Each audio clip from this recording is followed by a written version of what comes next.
본문 말씀 가지고서 하나님 경외함으로 라는 제목으로 같이 말씀 나눕니다. 어떤 한 목사님이 있었습니다.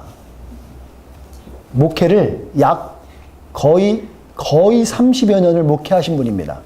그리고 이제 은퇴하시면서 누군가와 교제하다가 약간 넋두리 형식으로 이런 말을 했습니다. 내가 목회를 이렇게 오랫동안 거의 30년간을 목회를 했는데 너무너무 답답한 건 그렇게 오랫동안 설교를 했음에도 불구하고 성도들이 너무너무 안 바뀌었다는 거예요. 그래서 자기가 너무너무 답답하고 서운하고 허무하다는 거예요. 그 말을 들었던 다른 편 목사님이었습니다. 근데 후배 목사님이었어요. 그 목사님이 농담 반 진담 반으로 이런 말을 했습니다. 목사님, 그렇게 30여 년 동안 설교를 30여 년 동안 목회하시고 설교하신 목사님이 안 바뀌었는데 어떻게 성도가 바뀔 수 있겠습니까?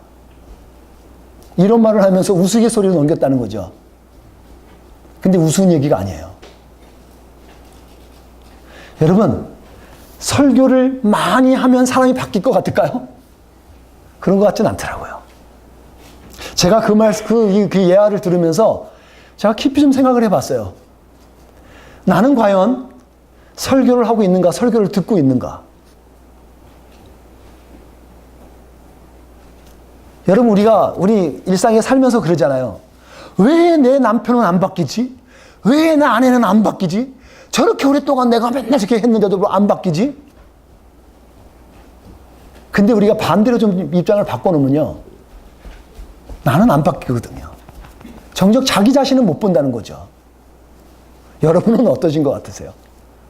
저는 오늘 말씀 앞에 쓰면서 설교의 첫 번째 청중은 설교자라는 거예요.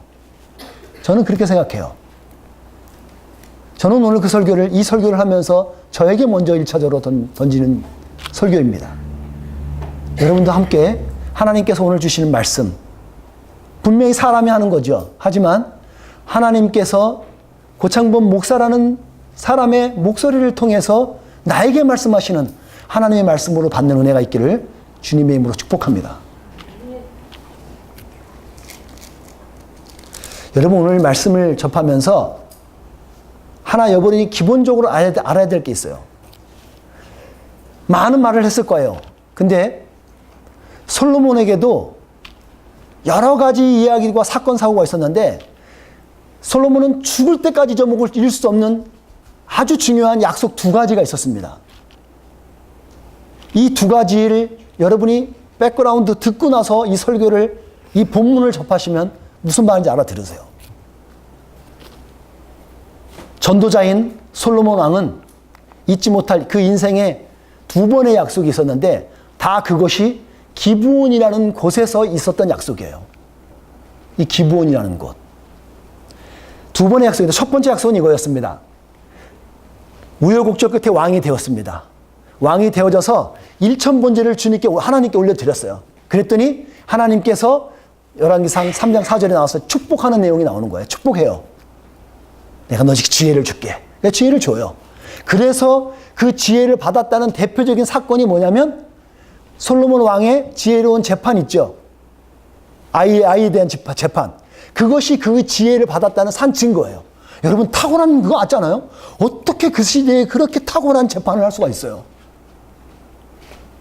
그렇게 지혜를 받았었습니다. 지혜를 받아갖고 또 하나 증거가 아버지인 다윗 왕이 그 왕 때에 아주 친하게 지냈던 두로왕 히람이라는 왕이 있었어요.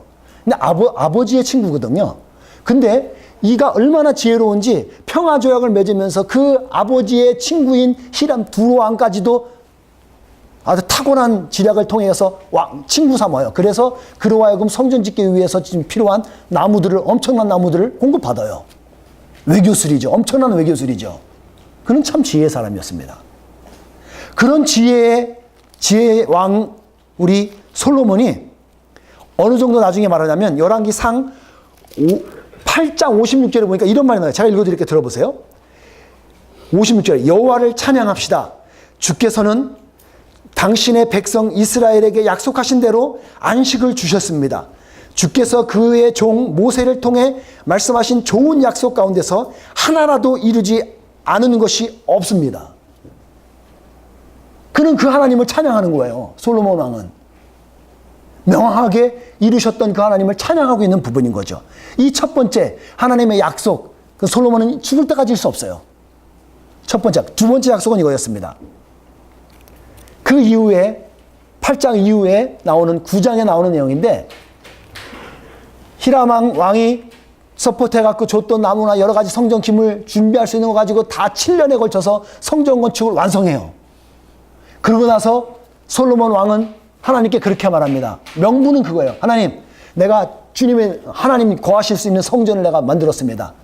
그랬더니 하나님은 실제로 그랬어요. 야, 나 그거 필요 없어. 야, 내가 온 우주 만물을 지배하고 다니, 내가 왜 그 성전 하나에 갇혀 있어야 되니? 난 그럴 존재가 아니거든. 반대했음에도 불구하고 솔로몬 왕은 끝까지 해서 올려바칩니다. 그 지극정성한 것 때문에 솔로몬이 알았어. 그러면 내가 너의 정성을 봐갖고 내가 그 성전에 함께 해줄게.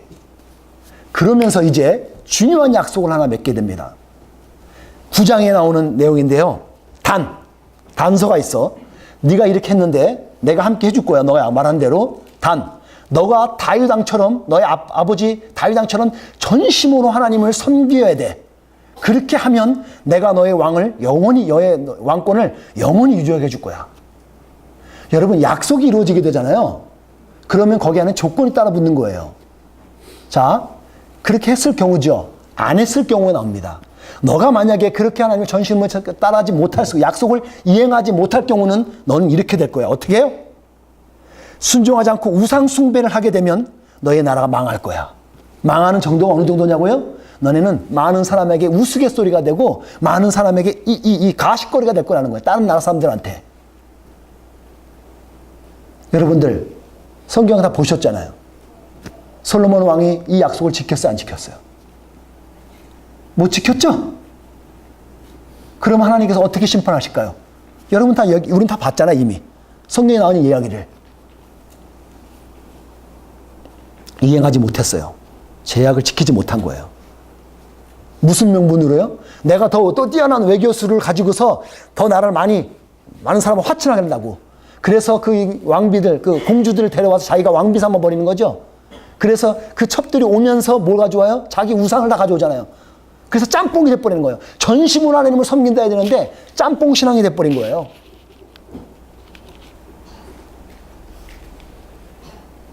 오늘 적어도 전도서에 나오는 지금 전도자가 지금 허무한 인생이라고 돌아보면서 할 땐 이걸 먼저 다 백그라운드에 그리고서 지금 고백하는 거라고 생각 보시는 거예요. 해고 끝에 결론이 뭔가 했더니 오늘 본문 마지막에 나오죠. 야, 여호와를 경외해야 돼. 여러분 오늘 본문 성경 가지고 계시잖아요. 12장 한번 가보세요. 전도서 12장 13절 다 한번 펴보세요. 전도서 12장 13절 말씀. 오늘 결국 전도자가 말하고 싶은 결론이 이거예요. 함께 읽어보겠습니다. 시작. 세상 만사의 결론을 들었으니 하나님을 경외하고 그분의 명령을 지켜라. 이것이 사람이 행해야 할 본분이다. 이게 전도자의 결론인 거예요. 앞에까지 쭉 말했던 게 이거야, 이거. 결론이. 하나님을 경외하고 그분을 경외를 시키는 것. 왜? 이것이, 그러니까 this is the whole duty of man. 그러니까 사람이 해야 될 듀티가 이거라는 거예요. 우리 모든 듀티가 이거라는 거죠. 사람이 태어났으면 그걸 본분이에요. 우리의 본분. 여호와를 경외하도록 우리를 만드셨어요. 말씀은 이겁니다. 볼게요. 전도서 3장 13절에 이런 말이 나와요. 하나님께서 무엇을 하든지 그것은 영원하다. 그것에 아무것도 더하거나 뺄 수 없으니 하나님께서 그렇게 하신 것은 사람들이 그분을 경외하도록 하기 위한 목적이라는 거예요. 전도서에는 하나님 경외가 주제가 많이 나와요. 그러고서 지금 방금 전에 봤던 말씀인 거죠. 그것이 하나님 이유예요. 여러분, 그러면 우리가 하나님을 경외한다는 징표가 뭐죠? 여러분이 하나님을 fear하고 하나님을 경외한다는 여러분의 증표가 우리 뭘로 알 수 있을까요? 여러분 뭘로 저가 하나님을 경외하는 사람인지 알아볼 수 있겠어요? 오늘 전도자는 이거 하나로 포커스 원합니다. 예배. 그 당시엔 제사죠. 지금으로 말하면 예배예요. 예배하는 너의 모습을 보면 하나님을 경외하는지 아닌지를 컨펌할 수 있다는 거예요. 예배는 신령과 진정으로 해야 되는 거예요. 여러분 다 아시죠? 신령과 진정이 뭐예요? 하나님의 성령이 있어야 되는 거고 진리의 말씀이 근거해서 예배해야 돼요. 여러분이 예배자로 나오는데 하나님을 경외하는 것이 없으면 그거 주의하라는 거예요, 지금. 그런 예배가 산 예배가 아니라는 거예요. 진짜 예배가 아니에요. 여러분, 예배 장소에 나왔다고 다 예배하는 거 아니에요. 오직했으면 세상에 이런 말이 나와요. 썬데이 크리스찬. 이게 의미하는 게 뭐예요? 예배만 참석하는 거예요. 진짜 예배를 못 드리고 있는 거예요. 껍데기만 나와 있는 거죠. 오늘 이것을 너희들이 예배하고 있는데 하나님을 경외한다고 하는데 진리는 있어갖고 형식을 갖추고 의식을 동반하는데 하나님을 향한 존경심이 없다는 거예요. 존경심. 마치 이걸 이렇게 이해하시면 됩니다. 뭐 다른 사람 비유하시면 제가 또 시험 들지 모르니까 제 아내하고 저를 관계를 얘기할게요. 제 아내가 이따가 없이 하다가 나를 사랑하기는 해? 이렇게 물어볼 때가 있어요. 갑자기 허를 찌를 때가 들어와요. 아무 생각 없는 중인데. 그러면 제가 어떻게 대답을 해야 되죠? 당연히 사랑해야 되잖아요. 그러니까 저는 사랑하지 그래요.